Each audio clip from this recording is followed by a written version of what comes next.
ബെറക്ക international മിനിസ്ട്രീസിൻ്റെ word of truth പ്രോഗ്രാമിലേക്ക് നിങ്ങൾ എല്ലാവരെയും സ്വാഗതം ചെയ്യുന്നു. ഇന്ന് നമ്മൾ ആ ചോദ്യോത്തര രീതിയിലുള്ള വേദപഠനമാണ് ഇന്നും നമ്മൾ തുടരുന്നത്. എന്നോടൊപ്പം ചേരുന്നത് ജിജോ ബ്രദർ. അപ്പോസ്തോലിക ഉപദേശത്തെക്കുറിച്ചാണ് ഇന്ന് പ്രധാനമായിട്ടും ചോദിക്കുന്നത്. കർത്താവായ യേശുക്രിസ്തു തൻ്റെ ശിഷ്യന്മാർക്ക് കൈമാറിയ ഉപദേശം കർത്താവ് തന്നെ പറയുന്നുണ്ട്. അപ്പോസ്തലന്മാർ സഭയെ പഠിപ്പിച്ച ഉപദേശം നമുക്കറിയാം. അതിനകത്ത് പത്യോപദേശമുണ്ട്, ധർമ്മോപദേശവുമുണ്ട്. എന്നാൽ ചില സഭകൾ പത്യോപദേശം മാത്രം പ്രസംഗിക്കുന്നു, ചില സഭകൾ ധർമ്മോപദേശം മാത്രം പ്രസംഗിക്കുന്നു. ധർമ്മോപദേശം പ്രസംഗിച്ചാൽ എന്താണ് കുഴപ്പം? പത്യോപദേശം പ്രസംഗിച്ചാൽ എന്താണ് ഗുണം? ഇതിനെക്കുറിച്ചൊന്ന് പറയുമായിരുന്നെങ്കിൽ നല്ലതായിരുന്നു. അനേകം ആൾക്കാർക്കും കൺഫ്യൂഷനുള്ളൊരു ഏരിയയാണ് ഈ ധർമ്മോപദേശം എന്ന് പറയുന്നത്. അപ്പോൾ ഞാൻ പലപ്പോഴും സഭയിൽ പത്യോപദേശം പറയുന്ന ഒരാളെന്നുള്ള രീതിയിലാണ് അറിയപ്പെടുന്നത്. അപ്പോൾ പലരും പറയാറുണ്ട് നിങ്ങൾക്ക് ധർമ്മോപദേശം ഇല്ല. ധർമ്മോപദേശം സത്യം പറഞ്ഞാൽ ഒരു വിശ്വാസത്തിൽ ക്രിസ്തുവിൻ്റെ പരിജ്ഞാനത്തിലേക്ക് നടക്കുന്ന ഒരാൾക്ക് ആവശ്യമില്ല. പക്ഷേ സഭയിൽ ധർമ്മോപദേശം ആവശ്യമാണ്. അതെങ്ങനെയാണെന്ന് നമ്മൾ മനസ്സിലാക്കേണ്ടതുണ്ട്. ഇപ്പോൾ ധർമ്മോപദേശം നമ്മൾ പ്രത്യേകിച്ച് തിമോത്തിയോസിൻ്റെ ലേഖനം നമ്മൾ വായിക്കുമ്പോൾ അതിൻ്റെ 1-ാം അധ്യായത്തിൻ്റെ 5-ാം വാക്യം നമ്മൾ എടുക്കുമ്പോൾ അവിടെ പറയുന്നത്, ആജ്ഞയുടെ ഉദ്ദേശമോ ശുദ്ധഹൃദയം, നല്ല മനസ്സാക്ഷി, നിർവ്യാജ വിശ്വാസം ഇവയാലുണ്ടാകുന്ന സ്നേഹം തന്നെ. അപ്പോൾ നമ്മൾ എന്ത് ആജ്ഞ ഒരാൾക്ക് കൊടുത്താലും അത് സ്നേഹത്തിലെത്തുന്നുണ്ടെങ്കിൽ അതിനെ പത്യോപദേശമെന്നു. എന്നാൽ ഭയത്തിലേക്കാണ് എത്തുന്നതെങ്കിൽ നിന്നെ പിടിച്ച് നരകത്തിലിടും, നിന്നെ ദൈവം ശപിക്കും, ശിക്ഷിക്കും. ഇതാണല്ലോ ഇന്നത്തെ ലൈൻ. അപ്പോൾ അങ്ങോട്ട് എത്തുന്നെങ്കിൽ അത് ധർമ്മോപദേശമാണ്. അപ്പോൾ നമ്മുടെ ഉദ്ദേശം എന്ന് പറയുന്നത് എല്ലാവരുടെ ഉള്ളിലും ദൈവത്തെ അനുസരിക്കാനുള്ള സ്നേഹം ഉണ്ടാവുക. അപ്പോൾ സ്നേഹം ഉണ്ടെങ്കിൽ നമ്മൾ ദൈവത്തെ സ്നേഹിക്കുന്നത് മറ്റെല്ലാത്തിനും മുകളിലായിരിക്കും. അപ്പോൾ നിർവ്യാജമായൊരു വിശ്വാസത്തിൽ നിന്നുള്ളതാണ് സ്നേഹം. നമ്മൾ ജലത്തിലുണ്ടാകുന്ന സ്നേഹമല്ല. നിർവ്യാജ വിശ്വാസത്തിൽ നിന്നൊരാൾക്ക് സ്നേഹമുണ്ടായിട്ടനുസരിക്കുന്നതും നരകത്തിൽ പിടിച്ചിടുമോ എന്നുള്ള ഭയത്തിൽ നിന്നനുസരിക്കുന്ന രണ്ടാണ്. അപ്പോൾ നരകത്തിൽ പിടിച്ചിടുമോ എന്നുള്ള ഭയത്തിൽ നിന്നനുസരിക്കുന്ന ഒരാൾ ഭയമില്ലെങ്കിൽ അനുസരിക്കില്ല. അപ്പോൾ എപ്പോഴും ന്യായപ്രമാണത്തിൻ്റെ ഭയം അവന് കൊടുത്തുകൊണ്ടിരിക്കണം. ആ ഭയമുണ്ടെങ്കിലേ ദശാംശം ഇടുകയുള്ളൂ, ഭയമുണ്ടെങ്കിലും പൈസ ആർക്കെങ്കിലും കൊടുക്കുകയുള്ളൂ, അല്ലെങ്കിൽ വ്യഭിചാരം ചെയ്യാതിരിക്കുകയുള്ളൂ, പുക വലിക്കാതിരിക്കുകയുള്ളൂ. ഒരു ഭയം ഇൻഡ്യൂസ് ചെയ്തെങ്കിലേ ഉള്ളൂ. അപ്പോൾ അത് ഒരു വളരെ പ്രിലിമിനറി, രക്ഷിക്കപ്പെടുന്നതിന് മുമ്പുള്ളൊരു സ്റ്റേജാണ്. എപ്പോഴും നമ്മൾ പേടിപ്പിച്ചനുസരിപ്പിക്കുക. എന്നാൽ സ്നേഹത്താൻ അനുസരിക്കുന്നൊരു തലത്തിലേക്ക് വരുമ്പം നമ്മൾ ക്രിസ്തുവിൻ്റെ സ്നേഹത്തിൽ നിറയുന്ന ഒരാളെ സംബന്ധിച്ച് അവന് ഭയപ്പെടുത്തേണ്ട കാര്യമില്ല. അവൻ മകനായതുകൊണ്ടാണ് അനുസരിക്കുന്നത്. അപ്പം പത്യോപദേശവും ധർമ്മോപദേശവും നമ്മൾ ഏറ്റവും വലിയ വ്യത്യാസം നടത്തും. ഒന്ന് ഭയത്താൽ നിയന്ത്രിതവും മറ്റൊന്ന് സ്നേഹത്താൽ നിയന്ത്രിതവുമാണെന്നാണ്. ഇപ്പോൾ നമ്മളിപ്പോൾ വായിച്ച വാക്യം 1 തിമോത്തിയോസ് 1:5 ഇതിൽ പറയുന്നത് ഇതാണല്ലോ, ആജ്ഞയുടെ ഉദ്ദേശമോ ശുദ്ധഹൃദയം, നിർമ്മല മനസാക്ഷി, നല്ല മനസാക്ഷി, നിർവ്യാജ വിശ്വാസം ഇവയാലുണ്ടാകുന്ന സ്നേഹം തന്നെ. അത് അടുത്ത വാക്യം എന്താ പറയുന്നത്? ചിലർ ഇവ വിട്ടുമാറി വൃഥാവാദത്തിലേക്ക് തിരിഞ്ഞ് ധർമ്മോപദേഷ്ടാക്കന്മാരായിരിക്കാൻ ആഗ്രഹിക്കുന്നു. അപ്പോൾ സ്നേഹ ഉള്ളിലുണ്ടാക്കുന്നതിൽ നിന്നും മാറി ഭയമുണ്ടാക്കി ആളുകളെ കൊണ്ട് നടക്കുന്ന ഒരു സിസ്റ്റത്തോട് ആളുകൾ മാറുന്നു. അപ്പോൾ അതുകൊണ്ടുള്ള അപകടം എന്താണെന്ന് വെച്ച് കഴിഞ്ഞാൽ, ധർമ്മോപദേശത്തിൽ നിന്നുള്ള അപകടം ഇതിന് ഒരു അടുത്ത വാക്യത്തിൽ പറഞ്ഞിട്ടുണ്ട്. അവർ ചെയ്യുന്നത് എന്തെന്നോ അവർ പഠിപ്പിക്കുന്നതെന്നോ സ്ഥാപിക്കുന്നതെന്നോ അവർ തന്നെ അറിയുന്നില്ല. എന്താ പറഞ്ഞേക്കുന്നത്? ന്യായപ്രമാണമോ നീതിമാൻ, അതിന് തൊട്ടുമുള്ള വാക്യം തങ്ങൾ പറയുന്നത് ഇന്നതെന്നും സ്ഥാപിക്കുന്നത് ഇന്നതെന്നും ഗ്രഹിക്കുന്നില്ലതാണ്. അപ്പം ധർമ്മോപദേശത്തിൻ്റെ അടുത്ത പ്രോബ്ലം, നീ സഹോദരനെ സ്നേഹിച്ചില്ലെങ്കിൽ നരകത്തിൽ പോകും. ധർമ്മോപദേശമായി. ക്രിസ്തു നിന്നെ സ്നേഹിച്ചതിനാൽ നമ്മൾ സഹോദരനെ സ്നേഹിക്കണം. അത് പത്യോപദേശമാണ്. കാരണം ക്രിസ്തുവിൻ്റെ സ്നേഹം എൻ്റെ ഉള്ളിലൊന്ന് അനുസരിച്ച് ഞാൻ. പക്ഷേ നീ സഹോദരനെ സ്നേഹിച്ചില്ലെങ്കിൽ, നീ പിണങ്ങിയിരുന്ന നീ നരകത്തിൽ പോകും എന്ന് പറയുമ്പോൾ ഉണ്ടാകുന്ന പ്രോബ്ലം, ഈ സ്നേഹത്തിനൊരു ഡിഗ്രി ഇല്ല. ഉദാഹരണത്തിന് എത്ര സ്നേഹിച്ചാൽ സ്വർഗത്തിലോട്ട് ക്വാളിഫൈഡ് ആകും, എത്ര അനുസരിച്ചാൽ സ്വർഗത്തിലോട്ട് ക്വാളിഫൈഡ് ആകും, ഏതാണ് ഈ ലൈൻ ഓഫ് ഡിസ്ക്വാളിഫിക്കേഷൻ, അത് നമുക്കറിയത്തില്ല. അപ്പോൾ നിങ്ങളിങ്ങനെ പോയാൽ സ്വർഗത്തിൽ പോവുമോ എന്ന് ചിലർ ചോദിക്കും. അപ്പോൾ എങ്ങനെ പോയാൽ പോവും? അതിനൊരു ലൈനില്ല. ഇപ്പോൾ അതുകൊണ്ട് തന്നെ പല ആൾക്കാർക്ക് സ്വർഗത്തിൽ പോകുന്ന അറിയത്തുമില്ല. ഇപ്പോൾ ഞാൻ അത്ര ആയിട്ടുണ്ടോ എന്ന് എനിക്ക് അറിയില്ല. അപ്പോൾ സ്വർഗത്തിൽ പോകുന്നതിന് നമ്മൾ കുറച്ചാകണം. അതെന്തോരം ഒന്നും ആർക്കും പറഞ്ഞു തരാൻ പറ്റുന്നില്ല. കാരണം ആരുടെ സ്റ്റാൻഡേർഡ്? പാസ്റ്ററുടെ സ്റ്റാൻഡേർഡ് മതിയോ? അപ്പോൾ സ്വർഗത്തിലോട്ട് പോകാനുള്ള വഴി പാസ്റ്ററാണോ? അതോ ഏതെങ്കിലും വിശുദ്ധന്മാർ, നമ്മൾ നേരത്തെ ചോദിച്ച മിഷണറിമാരാരെങ്കിലും പോലെ ആകണോ? ഏതാണ് ഇതിൻ്റെ യഥാർത്ഥത്തിലുള്ള കട്ട് ഓഫ് മാർക്ക്? ആർക്കും അറിയില്ല. അപ്പോൾ ഈ ധർമ്മോപദേശം പറയുമ്പോൾ എന്താ സ്ഥാപിക്കുന്നതെന്ന് അവർക്ക് തന്നെ അറിയില്ല. ഇപ്പോൾ അതായത് ഏത് നീതിയെക്കുറിച്ച് അവർ പറയുന്നത്, ആരുടെ നീതിയെക്കുറിച്ചാണ് പറയുന്നത്, എന്താ നമ്മൾ ചെയ്യേണ്ടത്, ഇതിനെക്കുറിച്ച് വ്യക്തതയില്ല. അതാണ് ധർമ്മോപദേശത്തിൻ്റെ അടുത്ത പ്രശ്നം. ഇപ്പം നിങ്ങൾ സഹോദരങ്ങൾ ക്ഷമിക്കണം. നമുക്കറിയാം ക്ഷമിക്കണം എന്നുള്ളതിന് പല ഡയമെൻഷനുണ്ട്. ചില ആൾക്കാർ കർത്തൃമേശ നമ്മൾ പെട്ടെന്ന് ഓടി നടന്നങ്ങ് ക്ഷമിക്കും. അപ്പോൾ അത് ഉള്ളിൽ കിടക്കും, പക്ഷേ പുറമേ ആ ഐസ് അങ്ങ് ഉരുകുള്ളൂ. ചുംബനമുണ്ട്. ആ സ്നേഹചുംബനമല്ല, സ്നേഹവിരുന്ന്, സ്നേഹം. അപ്പോൾ നമ്മൾ വിചാരിക്കുക നമ്മൾ ഓക്കെ ആയെന്ന, പക്ഷെ ഉള്ളിൻ്റെ ഉള്ളിൽ ഇപ്പോഴും ആ ഗ്രഡ്ജ് കിടപ്പുണ്ട്. അപ്പോൾ ഏത് പെർസെൻറ്റേജ് വരെ ഓക്കെ ആയാൽ നമ്മൾ സ്വർഗത്തിന് ക്വാളിഫൈഡ് ആകും, അതിനൊരു ലൈൻ പറഞ്ഞു കൊടുക്കാൻ പറ്റുന്നില്ല. അതാണ് ഇതിൻ്റെ രണ്ടാമത്തെ പ്രശ്നം. അപ്പോൾ പത്യോപദേശമാണ് അങ്ങനെയല്ല. ക്രിസ്തുവിൻ്റെ നിലവാരമല്ലാതെ അതിൻ്റെ താഴെയുള്ള ഒരു നിലവാരവും സ്വീകാര്യമല്ല. അപ്പോൾ നമ്മൾ എല്ലാ സമയത്തും ഒരു സ്റ്റാൻഡേർഡ് മുമ്പിലുണ്ട്, അതായത് ക്രിസ്തുവിൻ്റെ സ്റ്റാൻഡേർഡാണ്. അങ്ങോട്ട് നോക്കുന്നവനല്ല, അങ്ങോട്ട് ഓടുന്നവനല്ല, അതിൽ വിശ്വസിക്കുന്നവനെല്ലാം രക്ഷിക്കപ്പെടുക ചെയ്യുന്നത്. അപ്പോൾ അതിനർത്ഥം നമുക്കൊരു വാഗ്ദത്വമുണ്ട്, ആ വാഗ്ദത്വത്തിന്മേലാണ് ഇത് ഓടുന്നത്. അതാണ് പത്യോപദേശത്തിൻ്റെ പ്രത്യേകത. അപ്പോൾ അവിടെ ക്രിസ്തുവാണ് വഴി, ക്രിസ്തുവാണ് മാനദണ്ഡം. എന്നാൽ ധർമ്മോപദേശത്തിൽ നമുക്കൊരു പ്രത്യേക മാനദണ്ഡമില്ല. ഓക്കെ, ഇപ്പോൾ സിഗരറ്റ് വലിക്കരുതെന്ന് പറയുമ്പോൾ നമുക്കറിയാം വലിക്കരുത്, ഓക്കെ, കള്ളു കുടിക്കരുത്, ഓക്കെ, അത് അരുതുകളുടെ കാര്യത്തിൽ പ്രോബ്ലം ഇല്ല. പക്ഷെ നമ്മൾ സോഷ്യൽ അരുതുകളുടെ കാര്യത്തിൽ പ്രോബ്ലം ഇല്ല. ഇപ്പോൾ തല മുട്ടയടിക്കണം എന്ന് വേണേൽ പറയാം, കുഴപ്പമില്ല, നമുക്ക് മുട്ടയടിക്കാം, അത് നമുക്ക് മനസ്സിലാവും. പക്ഷേ സ്നേഹിക്കണം എന്ന് പറയുമ്പോൾ ഒരു അബ്സ്ട്രാക്റ്റ് ആയിട്ടുള്ള കാര്യമാണ്. എന്തുമാത്രം അതിനൊരു മെഷറുണ്ട്. എല്ലാവർക്കും ഒരുപോലെയല്ല സ്നേഹം. അപ്പോൾ അയൽക്കാരനെ സ്നേഹിക്കണം, അയൽക്കാരനെ സ്നേഹിക്കണം എന്നൊരു കൽപ്പന ഉണ്ടല്ലോ. എന്തുമാത്രം സ്നേഹിച്ചാലും, ഇപ്പോൾ ഒരു എക്സാമ്പിൾ, എൻ്റെ മോൻ പരീക്ഷയ്ക്ക് തോറ്റു വന്നു, ഭയങ്കര സങ്കടപ്പെട്ടിരിക്കുന്നത് ഞാൻ. അയൽവക്കത്ത് ഇവൻ്റെ കൂടെ പഠിച്ച് അവനും തോറ്റു എന്ന് പറയുമ്പോൾ നമ്മുടെ ഉള്ളിൽ ഒരു ആശ്വാസമാണ് തോന്നുന്നത്. ശരിക്കും നമ്മുടെ മക്കളെ സ്നേഹിക്കുന്ന പോലെ വേറൊരാളെ സ്നേഹിക്കുന്നു എന്ന് പറഞ്ഞു കഴിഞ്ഞാൽ ബയോളജിക്കലി നോട്ട് പോസിബിൾ.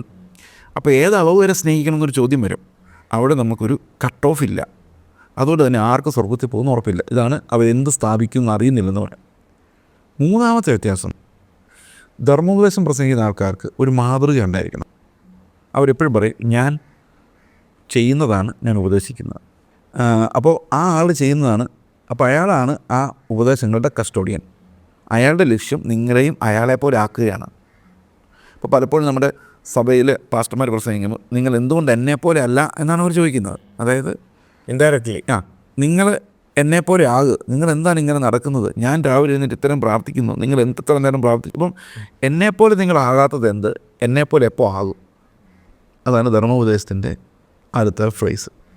ഇവിടെ അങ്ങനെയല്ല, നമ്മളെല്ലാവരും ക്രിസ്തുവിനെ പോലെ ആകാൻ ഓടിക്കൊണ്ടിരിക്കുന്നു. ഞാൻ ഓടുന്നത് പോലെ നിങ്ങളും ഓടുകയും. ഇതാണ് പത്യോപദേശത്തിൻ്റെ ലക്ഷ്യം.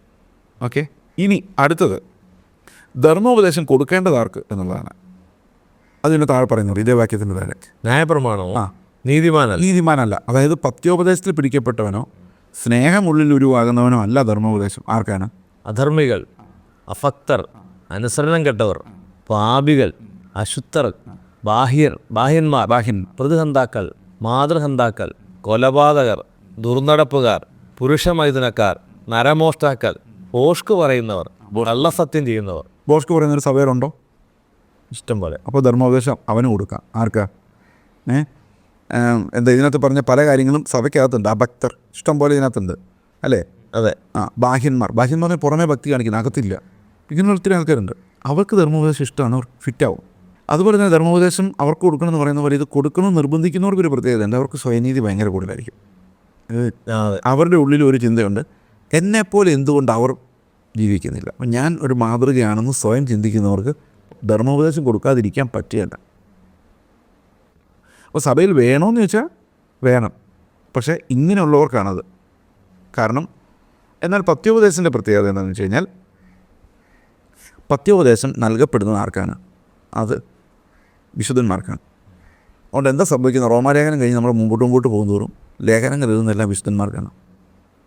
റോമാലേഖനം പാപികൾക്കും വായിക്കാം, പക്ഷേ മുമ്പോട്ട് പോകുന്നതോറും കൊളോസ്യ ലേഖനം കഴിഞ്ഞ് മുമ്പോട്ട് പോകുന്നതോറും വൃദ്ധന്മാർക്ക് എഴുതുന്നത്, ചിതറിപ്പാർക്കുന്ന വിശുദ്ധന്മാർക്ക് എഴുതുന്നത്. കാരണം എന്താ വെച്ച് കഴിഞ്ഞാൽ അവർക്ക് മാത്രമേ ഈ പത്യോപദേശം പറ്റുള്ളൂ.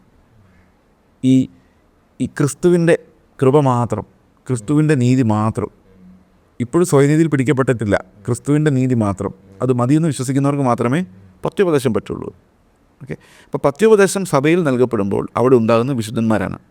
കാരണം കർത്താവിനെ പോലെ ആകാൻ ആഗ്രഹിക്കുന്നവരാണ്. അപ്പോൾ നമുക്ക് ഇഷ്ടംപോലെ മിഷണറിമാർ, ശുശ്രൂഷകരെല്ലാം ഉണ്ടാവും. കാരണം എന്ന് വെച്ച് കഴിഞ്ഞാൽ എല്ലാവരും ക്രിസ്തുവിനെ പോലെ ആകാനാണ് നോക്കുന്നത്. ക്രിസ്തുവിൻ്റെ ദാനത്തിൻ്റെ അളവിനൊത്തവണ്ണമാണ് ഓരോ ശുശ്രൂഷകളും. എന്നാൽ ധർമ്മോപദേശം പ്രസംഗിക്കുമ്പം ഒരാളെ എൻ്റെ ബേസിക് തിന്മകളിൽ നിന്ന് രക്ഷിക്കാൻ മാത്രമേ പറ്റുള്ളൂ. ഏതാ? പുകവലി നിർത്തിപ്പിക്കാം, സിനിമാ കോട്ടയിൽ കയറി ഇറങ്ങുന്ന നിർത്തിപ്പിക്കാം. അപ്പോൾ അത് വേണ്ട എന്നല്ല, അത് പക്ഷേ അതല്ല സഭയുടെ ഉപദേശം. സഭയുടെ ഉപദേശം എന്ന് പറയുമ്പം ഓരോരുത്തരെയും ക്രിസ്തുവിൽ തികഞ്ഞവനാക്കേണ്ടതിന്. അതുകൊണ്ടാണ് ഈ പത്യോപദേശത്തിനകത്ത് ധർമ്മോപദേശം അടങ്ങിയിട്ടുണ്ട്. പക്ഷേ അതിൻ്റെ പർപ്പസ് വേറെയാണ്, മോട്ടീവ് വേറെയാണ്. ഇപ്പോൾ ക്രിസ്തുവിനെ പോലെ ആകാൻ ആഗ്രഹിക്കുന്ന ഒരാൾ ഇങ്ങനെയുള്ള പരിപാടികൾക്ക് പോവോ? കള്ളു കുടിക്കാൻ പോവോ? സിഗരറ്റ് കുടിക്കാൻ പോവോ? ഇങ്ങനെ ചോദിച്ചു കഴിഞ്ഞാൽ ഇല്ല, പോവില്ല. കാരണം അവൻ ക്രിസ്തു തന്നെ അവന് ലഹരിയാണ്, ആത്മാവിലാണ് അവൻ്റെ ലഹരി. അവന് വേറൊന്നിനോട് ആസക്തി ഇല്ല. എന്തുകൊണ്ടാണ് ഇല്ലാതാണ്? Because Christ is living in him. ഇതാണൊരു വിശ്വാസിയെ സംബന്ധിച്ച്. അവൻ പേടിച്ചിട്ടല്ല അനുസരിക്കുന്നത്, അവൻ മകനായതുകൊണ്ടാണ്. അവൻ ദൈവം സ്വർഗം വാഗ്ദത്തം ചെയ്തിരിക്കുന്നതുകൊണ്ട് ഞാൻ സ്വർഗത്തിലെ സിറ്റിസൺ ആണെന്ന് ബോധ്യമുള്ളതുകൊണ്ടാണ് ലോകത്തോട് വേണ്ട, നോ എന്ന് പറയുന്നത്. അവന് ഇഷ്ടമില്ല, വെറുത്തു. എന്തുകൊണ്ട് വെറുത്തു? അവൻ അതിനേക്കാൾ മനോഹരമായതൊന്ന് കണ്ടു. It's not because of fear. അപ്പോൾ ശരിക്കും പത്യോപദേശം എന്നുള്ള വ്യത്യാസം അതാണ്. അപ്പോൾ നമ്മൾ സഭയിൽ പഠിപ്പിക്കേണ്ട ഉപദേശം എന്ന് പറഞ്ഞാൽ പത്യോപദേശമാണ്. അതിൻ്റെ ഭാഗമായിട്ടാണ് നമ്മൾ ബൈബിളിൽ ശ്രദ്ധിച്ചറിയാം, എല്ലാ ലേഖനങ്ങളിലും ആദ്യം പത്യോപദേശം പറഞ്ഞ ശേഷമാണ് അത് കണ്ട് എങ്ങനെ ജീവിക്കണം എന്ന് പറയുന്നത്. ആ പത്യോപദേശത്തിൻ്റെ ഭാഗമായിട്ടാണ് കൊടുത്തിരിക്കുന്നത്. ഇവിടെ ഒരു ചോദ്യം ഇങ്ങനെ വരുന്നത് എന്താണെന്ന് വെച്ചിട്ടുണ്ടെങ്കിൽ, ഈ ധർമ്മോപദേശത്തിൻ്റെ മുകളിൽ കയറി നിന്ന് ഞാൻ പത്യോപദേശത്തിലേക്ക് നോക്കുമ്പോൾ അവിടെ പ്രവൃത്തിയൊന്നുമില്ല. ഈ ധർമ്മോപദേശക്കാർ പറയുന്നത്, അവരുടെ ആ ഒരു പോയിന്റ് ഓഫ് വ്യൂ നിന്ന് ചോദിക്കും ചോദ്യം ഇതാണ്, നിങ്ങൾക്ക് എന്തും ചെയ്യാമല്ലോ. ഇല്ല, അതൊരു ചോദ്യമാണ്. ഇതെങ്ങനെ പറ്റും? ഇവിടെ അവർക്ക് ആക്ടുണ്ട്, ഒന്നും ചെയ്യാൻ പറ്റില്ല. ഒരു പത്യോപദേശത്തിൽ വിശ്വസിക്കുന്ന ഒരാൾ ഇടുക്ക് വഴിയിലാണ്. ക്രിസ്തു എന്ന ഇടുക്ക് വഴിയിലാണ്. അവനെ വഴി വേറെ ഓപ്ഷൻസ് പോലും ഇല്ല. ഇപ്പം എന്നെ സംബന്ധിച്ച് എത്ര വൈകിയെങ്കിലും എഴുന്നേറ്റൊന്ന് പ്രസംഗിക്കുക, കൈ വീശി ഇറങ്ങി പോകുക എന്നുള്ളതല്ല, വേറെ ഓപ്ഷനില്ല. അതായത് എനിക്ക് പല കാര്യങ്ങളും തിരഞ്ഞെടുക്കാൻ എൻ്റെ മുമ്പിലില്ല. കാരണം എന്താണ്? ആ ലോകം ഞാൻ ലോകത്തോടും ക്രൂശിക്കപ്പെട്ടിരിക്കുന്ന ഒരു ഫീലിംഗ് എൻ്റെ ഉള്ളിലുണ്ട്. വേണമെങ്കിൽ പാപം ചെയ്യാം, പക്ഷേ ചെയ്യാൻ തക്ക സമയത്ത് അത് പറ്റത്തില്ല. കാരണം പാപം ഇല്ലെന്നല്ല എൻ്റെ അർത്ഥം. നമ്മുടെ ഉള്ളിലെല്ലാം പാപവും ബലഹീനതകളും നമ്മൾ മരിക്കുന്നവരെ ഉണ്ട്. ഓക്കെ, പക്ഷേ നമുക്ക് പാപത്തോട് സ്നേഹമില്ല. കാരണം അതുകൊണ്ടാണ് ചെയ്യാത്തത്. ഇപ്പോൾ നമുക്ക് ചെയ്യാൻ ആഗ്രഹമില്ല. അല്ല, ഈ ധർമ്മോപദേശത്തിൽ ഒരു ആക്ടുണ്ട്. എൻ്റെ ഒരു ആക്ട് വരുന്നുണ്ട്, എൻ്റെ ഒരു എഫേർട്ട് വരുന്നുണ്ട്. അപ്പോൾ ആ എഫേർട്ട് ഈ പത്യോപദേശത്തിൽ എടുക്കാൻ പറ്റത്തില്ല. അതിനകത്താണ് ഇനി അവസാനത്തെ പോയിന്റ്. പത്യോപദേശത്തിനകത്ത് എപ്പോഴും നമുക്ക് പറയാൻ പറ്റും, ഞാനല്ല ക്രിസ്തു അത്രേ. ക്രിസ്തുവിനെ പോലെയാണ് ഞാനാകുന്നത്. അപ്പം മൂത്ത മോനെ പോലെ ആകുന്ന ഇളയ മക്കളാണ് നമ്മൾ, അഡോപ്റ്റഡ് പിള്ളേർ. ദൈവത്തിൻ്റെ സ്വന്തം പുത്രനായ ക്രിസ്തുവിനെ പോലെ ആകുന്ന ദത്ത് പിള്ളേരാണ് നമ്മൾ. അപ്പോൾ ക്രിസ്തുവിനെ പോലെ ആകുന്നതാണ് നമുക്ക് ഏറ്റവും വലിയ കാര്യം. അപ്പോൾ അതിനകത്ത് ഇതെല്ലാം കവറായി. യേശുക്രിസ്തു ഈ പാപം ഒന്നും ചെയ്യുന്നില്ലല്ലോ. ഏതാ പാവപ്രവൃത്തികൾ. എന്നാൽ നമ്മളെ സംബന്ധിച്ച് പ്രവൃത്തികളുണ്ട്. എവിടെ നിന്ന് പ്രവൃത്തികൾ വരുന്നത്? സ്നേഹത്തിൽ നിന്നാണ്. അപ്പോൾ ഒരു കണക്കില്ല. ഒരു വ്യത്യാസമൊക്കെ പറഞ്ഞു കഴിഞ്ഞാൽ, ധർമ്മോപദേശത്തിനകത്ത് നമ്മൾ ഒരു ഭിക്ഷക്കാരൻ വരുന്നു, 10 രൂപ കൊടുക്കുന്നു. പത്യോപദേശത്തിനകത്ത് 10 രൂപ ചിലപ്പോൾ അവന് കൊടുക്കാൻ ഉണ്ടാവില്ല. എന്നാലും കുഴപ്പമില്ല, അവനകത്ത് വിളിച്ചിരുത്തി ചായ കൊടുത്ത്. അത് സ്നേഹമാണ്, സ്നേഹത്തിൽ നിന്ന് വരുന്നതാണ്. അവന് 500 രൂപ കൊടുക്കണം തോന്നി 500 കൊടുക്കും. 10% കണക്കില്ല. ആ സമയത്ത് ധർമ്മോപദേശത്തിനകത്ത് ഞാൻ 10% ദൈവത്തിന് കൊടുത്തെന്ന് പറഞ്ഞ് പാസ്റ്റർക്ക് കൊടുത്താൽ 90% എനിക്ക് എന്ത് വേണമെങ്കിലും ചെയ്യാം. കാരണം ഞാൻ ഫ്രീ ആണ്. കാരണം എൻ്റെ ധർമ്മം ഞാൻ പാലിച്ചു. അതാണ് ധർമ്മോപദേശം. നീ 10% കൊടുത്തോളാം, കൊടുത്തു, ഓക്കെ ഫൈൻ. കാരണം ആ സ്റ്റാൻഡേർഡ് മതി അവന്. പക്ഷേ പത്യോപദേശത്തിൻ്റെ പ്രവൃത്തി അങ്ങനെയല്ല. പത്യോപദേശത്തിൻ്റെ പ്രവൃത്തി എൻ്റെ കയ്യിൽ 5 രൂപ ഉണ്ടെങ്കിൽ അപ്പുറത്തവന് അത് ആവശ്യമാണെങ്കിൽ ആ 5 രൂപയും കൂടെ പോയാലേ എൻ്റെ ഉപദേശം പൂർത്തിയുള്ളൂ. പ്രവൃത്തി കൂടുതലാണ് ഇവിടെ, പക്ഷേ കണക്കിടുന്നില്ല. കാരണം അത് സ്നേഹത്തിൽ ചെയ്യുന്നുണ്ട്. ഇപ്പോൾ ഒരു അമ്മ മക്കൾക്ക് വേണ്ടി കഷ്ടപ്പെട്ടിട്ട് ഞാൻ ഇത്രയും കഷ്ടപ്പെട്ടെന്ന് പറയുമായിരിക്കും, പക്ഷേ ഓരോന്നിനും കണക്കില്ല. എന്നൊരു അന്യനായ ഒരു മനുഷ്യൻ അവിടെ താമസിക്കുന്നെങ്കിൽ അവർക്ക് ചെയ്തതിനവർക്ക് കണക്കുണ്ട്. അതാണ് ഇത് തമ്മിലുള്ള വ്യത്യാസം. അപ്പോൾ പ്രവൃത്തി ചെയ്യുന്നത് നമ്മൾ അറിയുന്നില്ല, സ്നേഹത്തിലായതുകൊണ്ട്. ഇപ്പോൾ കർത്താവിന് വേണ്ടി ജീവിതം ഉപേക്ഷിച്ചു. നമ്മുടെ തന്നെ സഭയിൽ എത്രയോ പേര് കർത്താവിന് വേണ്ടി സ്വന്തം ജീവനും സ്വത്തും ഉപേക്ഷിച്ച് മിഷണറിമാരായിട്ട് അവിടെയൊക്കെ പോയി. അപ്പോൾ അത് എന്തുകൊണ്ടെന്ന് വെച്ച് കഴിഞ്ഞാൽ അവരുടെ ഉള്ളിൽ ക്രിസ്തു വസിക്കുന്നതുകൊണ്ടാണ്. അപ്പോൾ ആ ഒരു ക്രിസ്തു വസിക്കുന്ന തലത്തിലേക്ക് ഒരാൾ പോകുമ്പം പ്രവൃത്തികൾ വർദ്ധിക്കുകയാണ്, കുറേയല്ല ചെയ്യുന്നത്. പക്ഷേ ആ പ്രവൃത്തികളുടെ മോട്ടീവ് സ്നേഹമാണ്. അബ്ബാ പിതാവെ എന്ന് വിളിക്കാനുള്ള പുത്രത്വത്തിൻ്റെ ആത്മാവാണ്. നമ്മുടെ അനുസരണം വിശുദ്ധീകരണത്തിൽ നിന്ന് വരണം. അതാണ് പത്രോസ് പറയുന്നത്, ആത്മാവിൻ്റെ വിശുദ്ധീകരണം പ്രാപിച്ച് അനുസരണം കാണിക്കാൻ. അപ്പം ധർമ്മോപദേശത്തിൻ്റെ പ്രത്യേകത എന്താണെന്ന് വെച്ച് കഴിഞ്ഞാൽ അനുസരിച്ച് വിശുദ്ധരാകാമെന്നാണ്. കത്തോലിക്കരൊക്കെ ഞാനല്ല പറയുന്നത്, അനുസരിച്ച് വിശുദ്ധരാകാം. നമ്മൾ പറയുന്നത് വിശുദ്ധരായാലേ അനുസരിക്കാൻ പറ്റൂ. കാരണം സാങ്ക്ടിഫിക്കേഷൻ നമ്മുടെ ഉള്ളിൽ നടക്കുന്ന അനുസരിച്ച് മാത്രമേ നമുക്ക് പുതിയ നിയമത്തിൻ്റെ പ്രമാണങ്ങളിലേക്ക് കടക്കാൻ പറ്റുള്ളൂ. അപ്പോൾ അതുകൊണ്ടാണ് പത്യോപദേശം പ്രധാനമായിരിക്കുന്നത്. ഈ റോമാലേഖനം 6:18 ഒരു വാക്യം പറയുന്നുണ്ടല്ലോ, പാപത്തിൻ്റെ അടിമത്തത്തിൽ നിന്ന്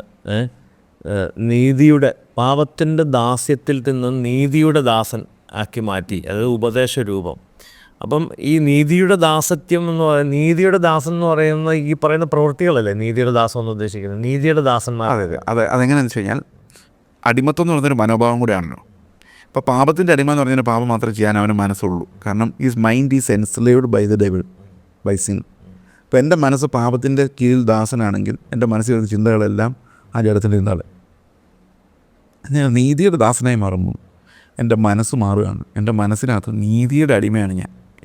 കാരണം ക്രിസ്തുവിൻ്റെ നീതി കൂടി തന്നെ വിളിക്കുക. എൻ്റെ ദൈവം പറയാണ്, ഇനി മേലിൽ നിൻ്റെ നീതി എൻ്റെ പുത്രൻ്റെ നീതിയാണ്. ഞാനാകെ ബലഹീനനായൊരു മനുഷ്യനാണ്, പക്ഷേ എന്നെ ദൈവം വിളിച്ചിട്ടു, ഞാൻ നിന്നെ നീതിമാൻ എന്ന് വിളിച്ചിരിക്കുന്നു. ഇനി നിൻ്റെ നീതി എന്ന് പറയുന്നത് ക്രിസ്തുവിൻ്റെ നീതിയാണ്. അപ്പോൾ എനിക്ക് ഭയങ്കര പ്രഷ്യസ് ഗിഫ്റ്റാണ് കിട്ടിയേക്കുന്നത്, ക്രിസ്തുവിൻ്റെ നീതി. അപ്പോൾ ഞാൻ വളരെ മനസ്സോടെ സ്നേഹത്തോടെ അതിന് അടിമയാവുകയാണ്. കാരണം എനിക്ക് ഇനി ആ നീതിയിൽ ജീവിക്കാനേ താല്പര്യമുള്ളൂ. കാരണം എൻ്റെ മൈൻഡിൻ്റെ കൺവേർഷനാണത്.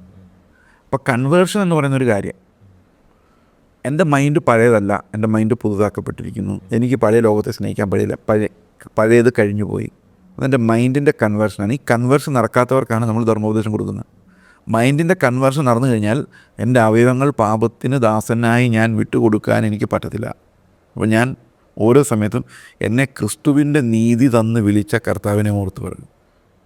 അപ്പോൾ ഇതിനകത്ത് പ്രധാനപ്പെട്ട കാര്യം, ധർമ്മോപദേശത്തിനകത്ത് എപ്പോഴും മനുഷ്യനൊരു ക്രെഡിറ്റ് ഉണ്ട്, റിവാർഡുണ്ട്. അവൻ കഷ്ടപ്പെട്ടു, അവൻ അധ്വാനിച്ചു.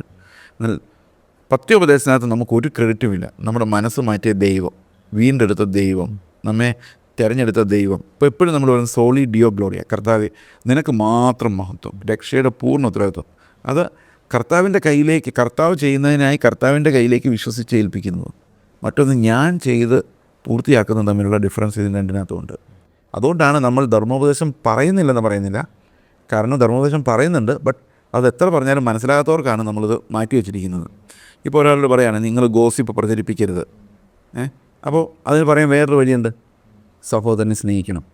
ഇപ്പോൾ സഹോദരനെ സ്നേഹിച്ചാൽ നമ്മൾ ഗോസിപ്പ് പറയുമോ? ഇല്ല. അപ്പോൾ സഹോദരനുള്ള സ്നേഹമാണ് നമ്മുടെ ഉദ്ദേശം, അതുണ്ടാകുന്നില്ല.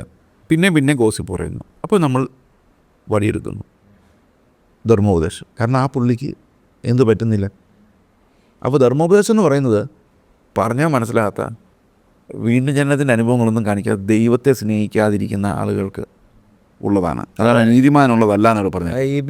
ഈ വാക്യത്തിൻ്റെ അർത്ഥമാണോ പാസ്റ്റർ പറഞ്ഞത്? ഇപ്പോൾ ഈ വാക്യത്തിൽ ഇങ്ങനെയാണ് പറയുന്നത്, 1 തിമോത്തിയോസ് 1:10 സെക്കൻഡ് പാർട്ട്, പത്യോപദേശത്തിന് വിപരീതമായ മറ്റേതിനും അത്ര വെച്ചിരിക്കുന്നതെന്ന് ഗ്രഹിച്ചുകൊണ്ട് അതിനെ ന്യായോചിതമായി ഉപയോഗിച്ചാൽ ന്യായപ്രമാണം നല്ലത് തന്നെ എന്ന് നാം അറിയുന്നു. ഓക്കെ, ഇവിടെ ന്യായപ്രമാണത്തിലെ ധർമ്മോപദേശങ്ങളെക്കുറിച്ചാണ് പറയുന്നത്, ന്യായപ്രമാണത്തിലെ പൊരുളിനെക്കുറിച്ചല്ല.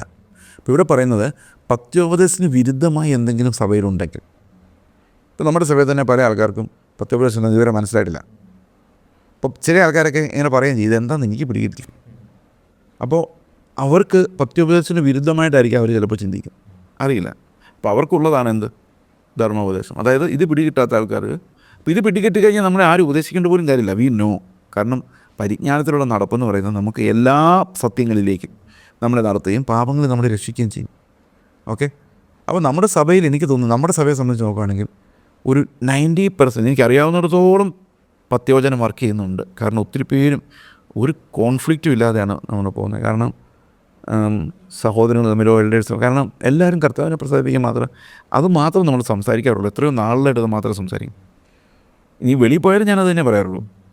ഏത് മീറ്റിങ്ങിലും ഞാൻ പത്യോപദേശമുള്ളതൊന്നും പറയാറില്ല. കാരണം അത് ഒരാളെ രക്ഷിക്കാനുള്ള പത്യോപദേശത്തിൻ്റെ ശക്തി ക്രിസ്തുവിൻ്റെ ശക്തിയാണ്, മറ്റേത് മനുഷ്യൻ്റെ പ്രയത്നമാണ്.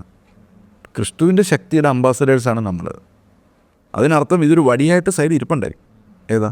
ധർമ്മോപദേശത്തിൻ്റെ വടി സൈഡിൽ ഇരിപ്പുണ്ട്. പക്ഷെ അതല്ല നമ്മൾ ഉപയോഗിക്കുന്നത്. ആജ്ഞയുടെ ഉദ്ദേശമോ വടി ഇരിപ്പിക്കുക എന്നുള്ളതല്ല. പൗലോസ് പറഞ്ഞു, ഞാൻ വടിയായിട്ട് നിങ്ങളുടെ അടുത്ത് വരണോ, ശിഷ്യനുമായിട്ട് വരണോ എന്ന് ചോദിക്കുന്നുണ്ട്.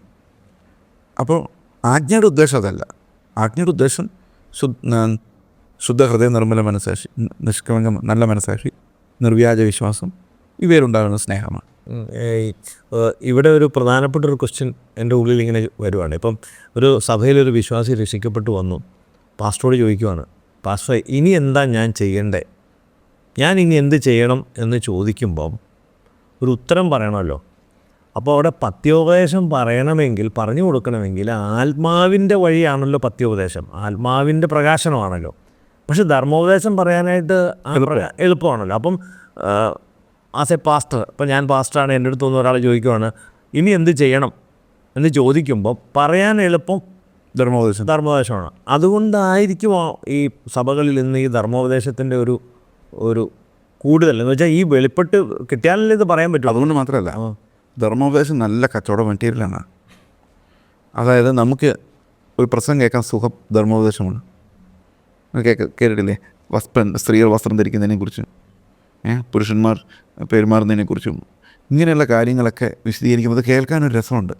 അപ്പോൾ ആ രസം മനുഷ്യർക്ക് ഇഷ്ടമാണ്. അപ്പോൾ വേറൊരുത്തൻ വ്യഭിചാരം ചെയ്യരുതെന്ന് പറയുമ്പോൾ വ്യഭിചാരം ചെയ്യാതെ കടിച്ചു പിടിച്ചിരിക്കുന്ന ആൾക്കാർക്ക് അത് ഭയങ്കര സന്തോഷമാണ്. കാരണം ഞാൻ ചെയ്യാത്തൊരു കാര്യം വേറെ പലരും രഹസ്യമായിട്ട് ചെയ്യുന്നുണ്ട്, അതുകൊണ്ട് അവനിട്ടൊരു കൊട്ട് കിട്ടി. അത് കൊട്ട് കിട്ടുമ്പോൾ എനിക്കൊരാശ്വാസം. ധർമ്മോപദേശത്തിനകത്ത് എപ്പോഴും നമ്മളൊരു ആത്മസുഖം ഉണ്ട് അത് കേൾക്കുമ്പോൾ. ഇപ്പോൾ കള്ളത്തരങ്ങളെക്കുറിച്ച് പ്രസംഗിക്കുന്നു, ഇന്ന് സമൂഹത്തിൽ കാണുന്ന തിന്മകൾ, അവനൊക്കെ അങ്ങനെയാണല്ലോ, അപ്പം ഞാൻ അങ്ങനൊന്നും അല്ലെന്ന് വരുത്താനുള്ള ഇപ്പം ഞാൻ നീതിമാനെന്ന് കാണിക്കാനുള്ള ഏറ്റവും നല്ല വഴി എന്താ മറ്റു 4 പേരെ കുറ്റം പറയുക, അതാണ് ഏറ്റവും നല്ല വഴി. അവനൊക്കെ പൈസയ്ക്ക് വേണ്ടിയാണ് ബ്രദറെ, അപ്പോൾ ഞാനങ്ങനൊന്നും അല്ല. അത് വരുത്താൻ വേണ്ടി നമുക്ക് ഏറ്റവും നല്ല വഴി വേറൊരാളെ കുറ്റം പറയാമെന്നുള്ളതാണ്. അപ്പം ആളുകളെ കുറ്റം പറയുന്ന കാര്യമില്ല, വ്യവസ്ഥയാണ് പ്രശ്നം. വ്യവസ്ഥ ആളുകൾ ഉണ്ടാക്കുന്നതാണെങ്കിലും ആളുകളെ കുറ്റം പറയുന്നതുകൊണ്ട് കാര്യമില്ല. പക്ഷേ ഈ കുറ്റം പറയാൻ തോന്നുന്നത് എന്തുകൊണ്ടാണ്? ഇതാണ് എൻ്റെ കാര്യം. അപ്പോൾ ധർമ്മോപദേശത്തിനകത്തൊരു സുഖമുണ്ട്, രസമുണ്ട്. അതുകൊണ്ടും കൂടെയാണ്. തന്നെയല്ല, അതിന് നല്ല മാർക്കറ്റാണ്. നീ മര്യാദയ്ക്ക് നടന്നാൽ നിന്നെ ദൈവം അനുഗ്രഹിക്കും. അനുഗ്രഹത്തിൻ്റെ 10% എനിക്ക് തന്നാൽ മതി. ഓക്കെ, വഴി ഞാൻ പറഞ്ഞുതരാം. ധർമ്മോപദേശം പോലില്ല, അത് അധർമ്മോപദേശമാണ്. പക്ഷെ ഒരാൾ വിശ്വാസിയായിട്ട് നമ്മുടെ മുമ്പിലേക്ക് വരുമ്പോൾ ആദ്യം എന്ത് ചെയ്യണം? അവൻ ചെയ്യേണ്ട ചില കാര്യങ്ങളുണ്ട്. സഭയുമായിട്ട് കീഴടങ്ങി സഭ പറയുന്ന ഉപദേശം അന്ന് ശരിയായ സഭയാണെങ്കിലേ കാര്യമുള്ളൂ. അതായത് കർത്താവിൻ്റെ ഉപദേശം പഠിപ്പിക്കുന്നൊരു സഭയാണെങ്കിൽ അതിന് കീഴടങ്ങിയിരുന്ന് ഉപദേശം കേട്ട് പത്യോപദേശത്തിലേക്ക് എത്തണം. ഒറ്റയടിക്കാൻ നടക്കില്ല. അപ്പോൾ അതുവരെ അവന് ചില മോറൽ റെസ്ട്രിക്ഷൻസ് നമുക്ക് പറയാം. അപ്പോൾ അങ്ങനെ ചെയ്യാൻ പോരുത്, കൂട്ടുകൂടി നടക്കരുത്. കാരണം എന്താ വെച്ച് കഴിഞ്ഞാൽ പത്യോപദേശത്തിലേക്ക് എത്തും. ഇപ്പോൾ ഓൾറെഡി അവൻ്റെ ഉള്ളിൽ ആത്മാവുള്ളതുകൊണ്ട് ഉള്ളിൽ നിന്ന് ആത്മാവ് തന്നെ അത് വിലക്കും. പക്ഷേ എന്നാലും സഭയുടെ ഉത്തരവാദിത്വമാണ് വളർച്ചയുടെ ആദ്യഘട്ടങ്ങളിലുള്ള പിള്ളേർക്ക് അത് പറഞ്ഞു കൊടുക്കുക എന്ന് പറയുന്നത്. അപ്പോൾ അതുകൊണ്ട് അത് പറയണം. അപ്പം നോക്കുന്നതിൽ പങ്കെടുക്കണം, സാക്ഷ്യം പറയണം, സഭയിൽ മറ്റ് സഹോദരങ്ങളുടെ കൂട്ടായ്മയോട് സംബന്ധിക്കണം, ഞായറാഴ്ച ആരാധനയിൽ പങ്കെടുക്കണം. ഇങ്ങനെയൊക്കെയുള്ള എക്ലിസിയാസ്റ്റിക്കിനായിട്ടുള്ള കാര്യങ്ങൾ ധർമ്മോപദേശമായിട്ട് നമ്മൾ സമയത്ത് വരണം. അപ്പോൾ അങ്ങനെയുള്ള കാര്യങ്ങളൊക്കെ ഇപ്പോൾ നമ്മുടെ സഭയിലെ സമയത്ത് വരണമെന്ന് പോലും ഇന്നവരെ പ്രസംഗിച്ചില്ല. അവന് സ്നേഹം കൊണ്ടേ വരും. ആ 10 മിനിറ്റ് നേരത്തെ വരും. തുടങ്ങുന്നതിന് 15 മിനിറ്റ് മുമ്പ് നേരത്തെ വരുന്ന ആൾക്കാരവിടെ ഉണ്ട്. കാരണം അവർക്കിത് കാത്തിരുന്നാണ് വരുന്നത്. അപ്പം അതങ്ങനെ ഉള്ളിൽ നിന്ന് തോന്നി വരുന്നതും വഴക്ക് കേട്ടിട്ട് വരുന്നതും തമ്മിൽ ഭയങ്കര വ്യത്യാസമുള്ളത് ഞാൻ നോക്കിയിട്ട്, ആ മൊറാലിറ്റിയെ സംബന്ധിച്ചോ. അപ്പോൾ അതുകൊണ്ട് പത്യോപദേശത്തിലേക്ക് ഒരാളെ എത്തിക്കുക, ക്രിസ്തുവിൻ്റെ തലയോളം വളർത്തുക. ആ പത്യോപദേശം, ഇപ്പോൾ ചില ആൾക്കാർ വിചാരിക്കുന്ന പത്യോപദേശം എന്ന് പറഞ്ഞാൽ ചുമ്മാ തിയോളജിയും. ധർമ്മോപദേശം എന്ന് പറഞ്ഞു കഴിഞ്ഞാൽ സത്യം പറയുക, മോഷ്ടിക്കരുത്, ഇങ്ങനെയുള്ള അങ്ങനെയല്ല, അതല്ല അത്. ധർമ്മോപദേശം എന്ന് പറഞ്ഞു കഴിഞ്ഞാൽ ഭയപ്പെടുത്തേണ്ടി വരുന്ന, ശിക്ഷിക്കേണ്ടി വരുന്ന, സത്യത്തിൻ്റെ പരിജ്ഞാനം മനസ്സിലാകാത്ത സമയത്ത് കൊടുക്കുന്നതാണ്. ഒരാൾ രക്ഷിക്കപ്പെടുന്നതിന് മുൻപ് ന്യായപ്രമാണം അവന് ശിശുപാലകനെ പോലെയാണ്. ഓക്കെ, ന്യായപ്രമാണം ശിശുപാലകനെ പോലെ വർക്ക് ചെയ്യുന്ന അടി കൊടുത്തിട്ട് തന്നെയാണ്. ഓക്കെ, അവർ രക്ഷിക്കപ്പെട്ട് കഴിയുമ്പോഴും പത്യോപദേശത്തിലേക്ക്. ഇപ്പോൾ സഭ എന്ന് പറയുന്നത് രക്ഷിക്കപ്പെട്ടവരുടെ സംഘമാണ്. അപ്പോൾ അവിടെ അപ്പോൾ ക്രിസ്തു എന്ന ഒരു മാതൃക മാത്രമേ. അപ്പോൾ ഞാൻ പ്രസംഗിക്കാറുണ്ട്, ഞാൻ പറയാറുണ്ട്, എന്നെപ്പോലെ നിങ്ങളാകാൻ വേണ്ടി അല്ല ഞാൻ നടക്കുന്ന വഴി ക്രിസ്തുവിൻ്റെ വഴിയാണ്. നിങ്ങൾ ആ വഴിയെ വരാൻ വേണ്ടിയാണ്. നിങ്ങൾ എന്നെ അല്ല നോക്കേണ്ടത്, വിശ്വാസത്തിൻ്റെ നായകനും പൂർത്തി വരുന്നവനുമായ ക്രിസ്തുവിനെയാണ്. ക്രിസ്തുവിൻ്റെ നീതി അല്ലാതെ അതിൽ കുറഞ്ഞ് ഒന്നിലും രസിക്കരുത്, ഒന്നിലും നിൽക്കരുത്, ട്രസ്റ്റ് ചെയ്യരുത്. 10% കൊടുത്ത് നിങ്ങൾ തൃപ്തരാകരുത്.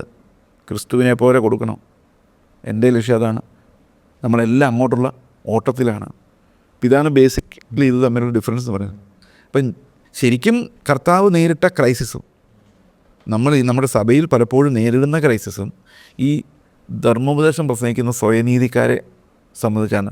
ഇപ്പം ഞാൻ കഷ്ടപ്പെട്ടൊരു നീതി ചെയ്തിട്ടുണ്ടെങ്കിൽ അത് വേറൊരാളും കൂടെ ചെയ്ത് കാണണം എന്ന് എൻ്റെ ആഗ്രഹം. ഇപ്പോൾ ഒരു ഉദാഹരണം പറഞ്ഞാൽ, ഒരു അമ്മ രാവിലെ ഒരിക്കലും എല്ലാ ദിവസവും 7 മണിക്ക് എഴുന്നേൽക്കുന്നത്, പക്ഷെ അന്ന് എങ്ങനെ നേരത്തെ എഴുന്നേറ്റ് 5:30 ആയപ്പോൾ എഴുന്നേറ്റിരുന്ന് പ്രാർത്ഥിച്ചു. ഭയങ്കര സന്തോഷമായി. കാരണം കുറേ നാളായിട്ട് ചെയ്തിട്ടില്ല. അന്ന് അമ്മയുടെ ആഗ്രഹം ഇവന്മാരെ എല്ലാം അങ്ങനെ ആക്കണം എന്നാണ്. നീയൊക്കെ എപ്പോഴാണ് എഴുന്നേൽക്കുന്നത്? രാവിലെ എഴുന്നേറ്റ് കാരണം ആ സ്റ്റാൻഡ് പിടികിട്ടി. അപ്പോൾ ഇത് വേറൊരാളുടെ മേലോട്ട് വെച്ചേ പറ്റൂ. അപ്പം നമ്മൾ ദൈവത്തിന് മുമ്പിൽ ബ്രോക്കൺ അല്ലാത്തതുകൊണ്ടാണ്, നമ്മൾ പാപികളാണെന്ന് ദൈവം ശിക്ഷിക്കാൻ തീരുമാനിച്ചാൽ ആദ്യം ശിക്ഷിക്കുന്ന എന്നെ ആയിരിക്കും എന്നും ബോധ്യമില്ലാത്തതുകൊണ്ടാണ് നമ്മൾ മറ്റൊരാളുടെ പാപവുമായിട്ട് കച്ചവടത്തിനിറങ്ങുന്നത്. ഇത് ശരിക്കും സഭ മാനസാന്തരപ്പെടേണ്ട ഒരു കാര്യമാണ്. പക്ഷേ നമ്മളെപ്പോഴും, അപ്പോൾ നിങ്ങൾ ചോദിക്കും, നിങ്ങൾ വിമർശിക്കുന്നില്ല, എത്ര പേര് ഇപ്പം തന്നെ നമ്മൾ തുടങ്ങിയപ്പം പല കാര്യങ്ങളും പറഞ്ഞു. പക്ഷെ നമ്മൾ ഇന്നത്തെ ക്രിസ്ത്യാനിറ്റിയിലുള്ള പ്രവണതകളെക്കുറിച്ചോ, നമുക്ക് വ്യക്തികളോട് ഒരു വിരോധവുമില്ല. ഈ പ്രവണതകൾ അനേകരിൽ അടിമത്തം ഉണ്ടാക്കുന്നു. ആ അടിമത്തത്തിൽ ആളുകൾ അകപ്പെട്ടു പോകരുത്. മതത്തിനകത്തൊരു ക്രിസ്തുവിൻ്റെ പേരിലുള്ള, അല്ലെ പെന്തിക്കോസ് എന്ന പേരുള്ള ഒരു മതത്തിനകത്ത് നിങ്ങൾ പെട്ടുപോകരുത്.